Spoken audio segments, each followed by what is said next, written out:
Good afternoon student. आज का हमारा टॉपिक है लाइनक्स फाइल सिस्टम। क्या है? Linux file system. देखिए, हार्ड डिस्क में हजारों फाइलें जो आपकी स्टोर होती हैं, इन फाइलों को अलग अलग समूहों में, अलग अलग डायरेक्टरीज में रख कर बनने वाली जो आपकी स्ट्रक्चर है, संरचना है, उसको हम लोग क्या बोलते हैं? फाइल सिस्टम बोलते हैं। किसी भी हार्ड डिस्क पार्टीशन में स्टोर फाइलों की हायरार्की तथा डायरेक्टरी की संरचना फाइल सिस्टम कहलाता है। माइक्रोसॉफ्ट डॉस या विंडोज के समान ही लाइनक्स में भी हार्ड डिस्क ड्राइव की प्रथम या मूल डायरेक्टरी रूट डायरेक्टरी कहलाती है। ठीक है। तथा जिस प्रकार विंडोज एनवायरनमेंट में हमें रूट डायरेक्टरी के अंतर्गत my document, recycle bin, programs, file आदि प्रमुख सब डायरेक्टरी मिलती हैं, जिनमें से प्रत्येक डायरेक्टरी की अपनी एक अलग भूमिका होती है। ठीक उसी प्रकार लाइनक्स में भी हमें रूट डायरेक्टरी के अंतर्गत bin, root, etc, home, lib, user आदि सब डायरेक्टरी बनी बनाई मिलती है। कौन कौन सी?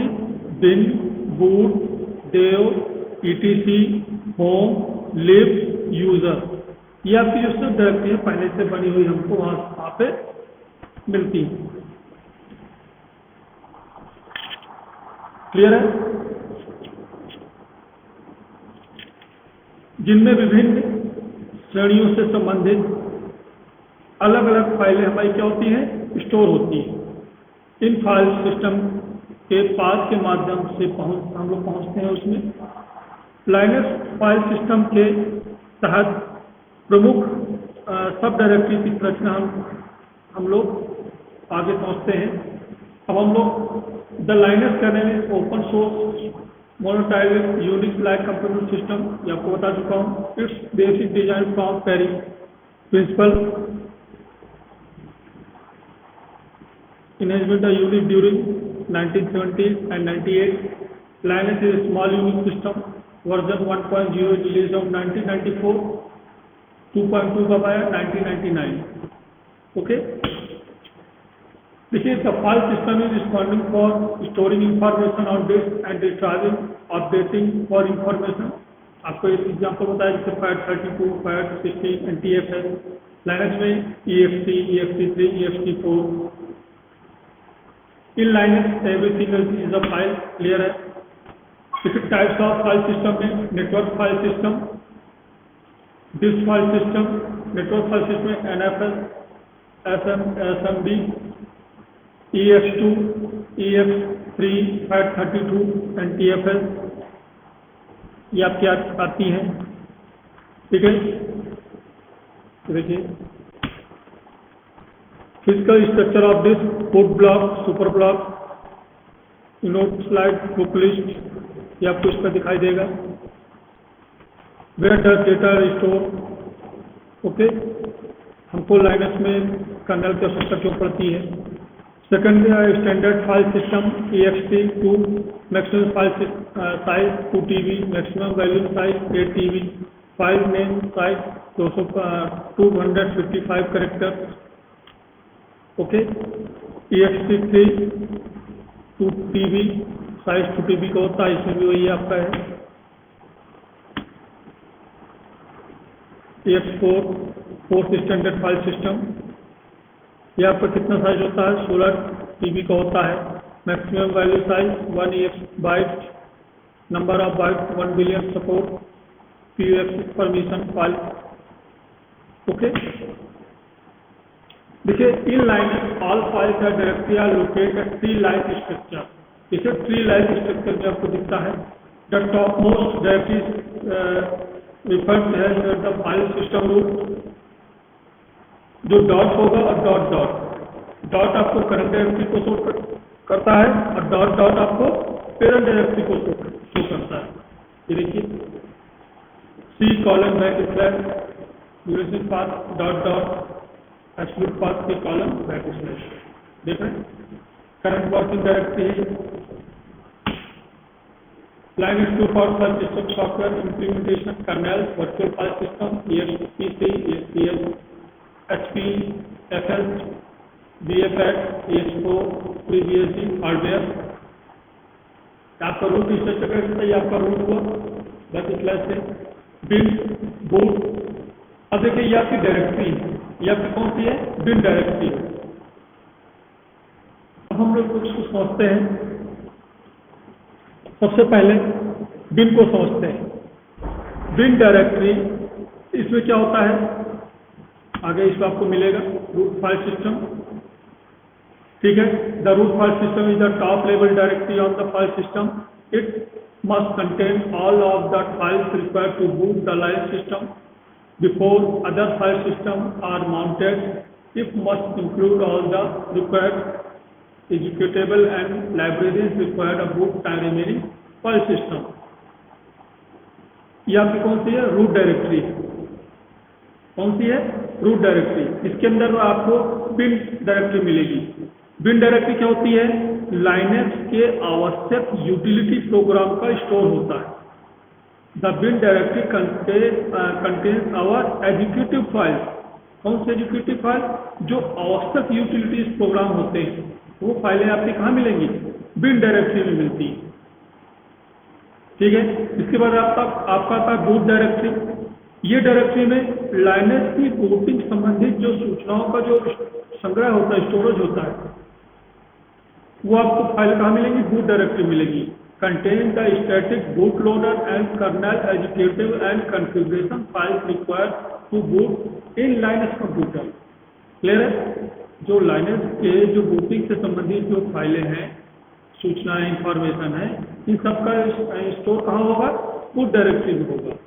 फिर है आपका देव फाइल। अब देखिए देव फाइल क्या होती है उपकरण जैसे हार्ड डिस्क प्रिंटर आदि से जो संबंधित फाइलें हैं वो आपको कहाँ मिलेंगी डीवी फाइल में मिलेगी देव फाइल में मिलेगी। The directory contains the device file for every hardware device attach on the system.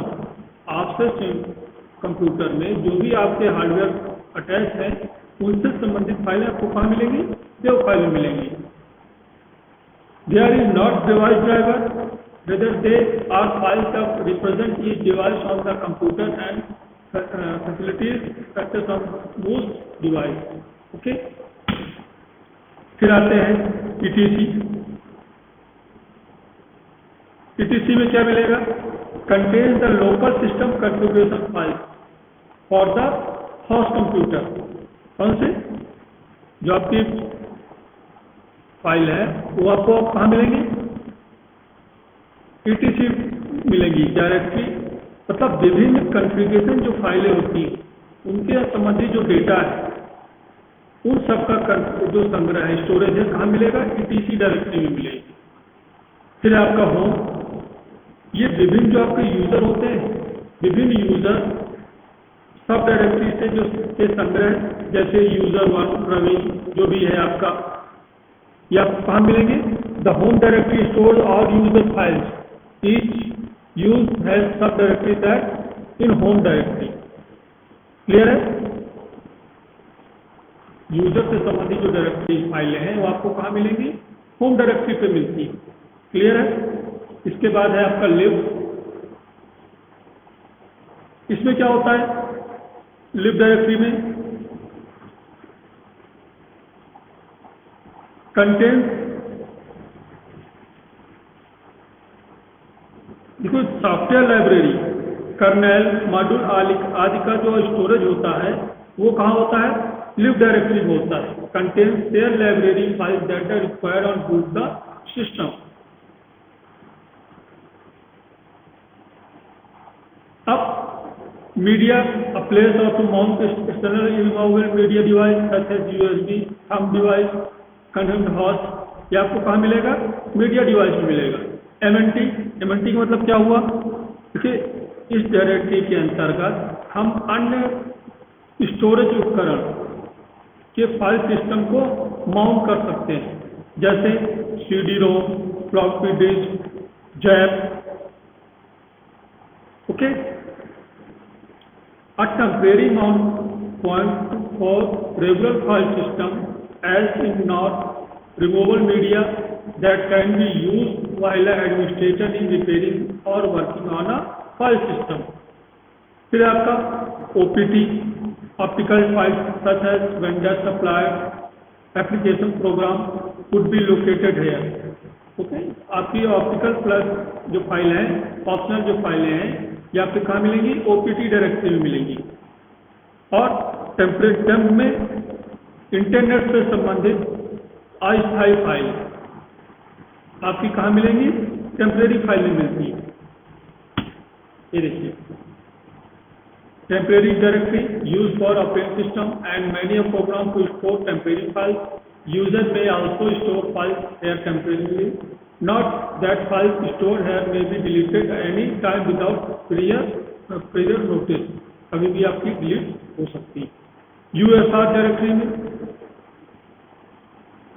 अतिरिक्त यूटिलिटी प्रोग्राम और यूजर द्वारा बनाए गए प्रोग्राम कहाँ पर सेव होते हैं?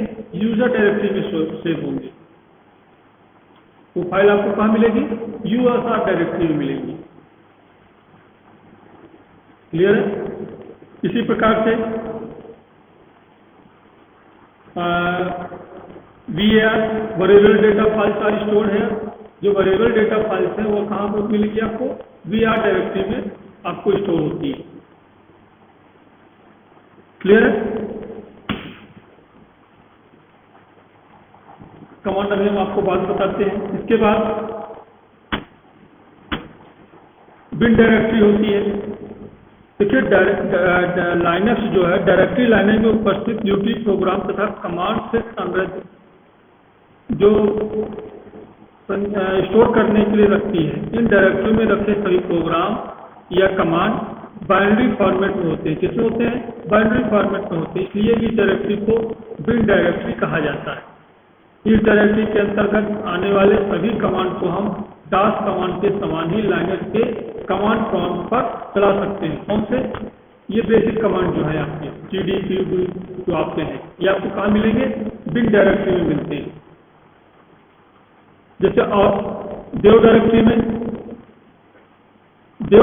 में अधिकांशतः कंप्यूटर उपकरण जैसे printer, mike, audio device, storage device के अंतर्गत hard disk, floppy disk, CD ROM जो संबंधित जितनी भी फाइलें होती हैं वो आपको कहाँ मिलेंगी? .dav डायरेक्टरी में मिलती है। ETC में जैसा कि नाम से जो आपसे पता चल रहा है कि ये डायरेक्टरी में विभिन्न प्रकार के मिक्सचर एवं जो आपकी मिसलेनियस फाइलें हैं, अतिरिक्त फाइलें हैं, ये आपको कहाँ मिलेंगी? ETC डायरेक्टरी में मिलेंगी। और लिब डायरेक्टरी में ये आपको इस डायरेक्टरी में सिस्टम लाइब्रेरी होती है।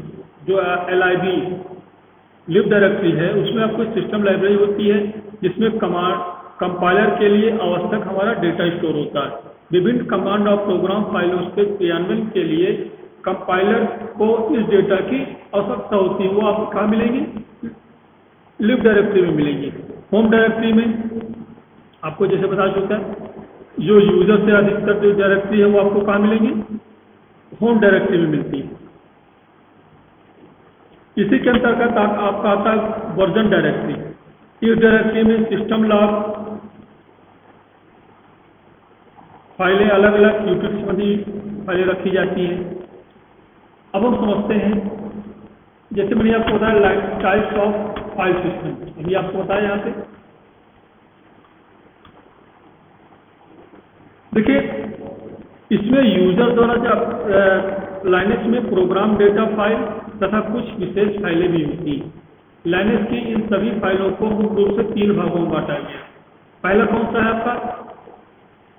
Simple file. इसमें यूजर द्वारा हम लोग जो बनाते हैं वो फाइलें स्टोर होती हैं, जैसे data file, object file, directory फाइलें। लाइनक्स में डायरेक्टरी भी अपनी आप में एक फाइल होती है जिसमें दूसरी फाइलें तथा सब डायरेक्टरी रखी जाती है। जब भी हम एक डायरेक्टरी बनाते हैं तो लाइनक्स संबंधित डायरेक्टरी फाइल बनाता है। कुछ विशेष फाइलें होती हैं अधिकांश सिस्टम फाइलों को हम विशेष फाइल सिस्टम में रखते हैं, जैसे हार्ड डिस्क से संबंधित फाइलें इस श्रेणी में आपके रखा जाता है। ये है आपका लाइनक्स फाइल सिस्टम जो मैंने आपको बताया। आपको मेन ये आपको देखना है, जैसे आपका ये आपकी किस प्रकार की आपकी रूट हो गई, ये आपका रूट डायरेक्टरी फाइल हो गई, ये आपके bin, boot, dev, etc, home, lib, media, mnt, opt, croot, sd, srb, temp, user, work, bin, user के अंदर bin, include, lib, sd, cat, क्लॉज, ये आपकी क्या है, रूट स्ट्रक्चर फाइल सिस्टम है। इसी के अंतर्गत हम लोग अपनी फाइलों को लाइनक्स में स्टोर करके रखता है। क्लियर है? ये हमारा लाइनक्स फाइल स्ट्रक्चर है, फाइल सिस्टम है, जो आज हमने पढ़ा।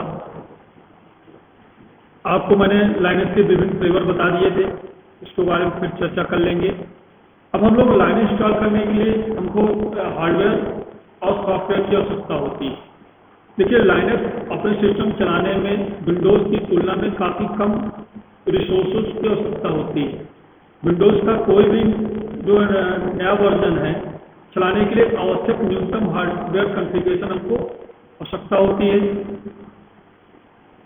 लाइनक्स की आवश्यकता से काफ़ी अधिक होता है तथा इसमें लाइनक्स हमारा अधिक तेज, जो हमारा जैसे अभी हम नया वर्जन वाला सिस्टम लेके आए, इसमें लाइनक्स इंस्टॉल करें तो हमारा लाइनक्स काफ़ी फास्टली वर्क करेगा। ठीक है, इसको लिए कम से कम 386 या उससे जो बेहतरीन प्रोसेसर है वो हमारे लिए आवश्यक है। 16 मेगाबाइट या उससे अधिक रैम। वैसे तो लाइनक्स को 8 मेगाबाइट रैम में भी चलाया जा सकता है, लेकिन अगर हमें लाइनक्स के अंतर्गत स्टार ऑफिस चलाना है तो कम से कम 32 मेगाबाइट रैम हमारे लिए आवश्यक है। और यदि जटिल ग्राफिक्स सॉफ्टवेयर चलाना है तो हमको 64 मेगाबाइट रैम की आवश्यकता होती है। फ्लॉपी डिस्क तो अब बंद हो गई है, हम लोग CD रोम में इंस्टॉल करते हैं या USB ड्राइवर से, USB स्टोरेज डिवाइस से भी हम लाइनक्स को इंस्टॉल कर सकते हैं। ठीक है, CD इसके लिए हमारे CD रोम ड्राइव होना चाहिए अपने सिस्टम में यदि हमको CD से इंस्टॉल करना है। और 300 मेगाबाइट से 9 गीगाबाइट तक हार्ड डिस्क में ये स्थानीय आपका लाइनक्स लेता है। लेकिन हम लोग जब इंस्टॉल करते हैं तो कम से कम 32 GB या 40 GB, जो भी हमारे हार्ड डिस्क में जितना स्पेस है उस हिसाब से हमने इसको हार्ड डिस्क में स्पेस दे देते हैं, फिर इसको हम लोग इंस्टॉल करते हैं। आपको मैं लाइनक्स इंस्टॉल करके दिखाऊंगा कैसे इंस्टॉल करते हैं।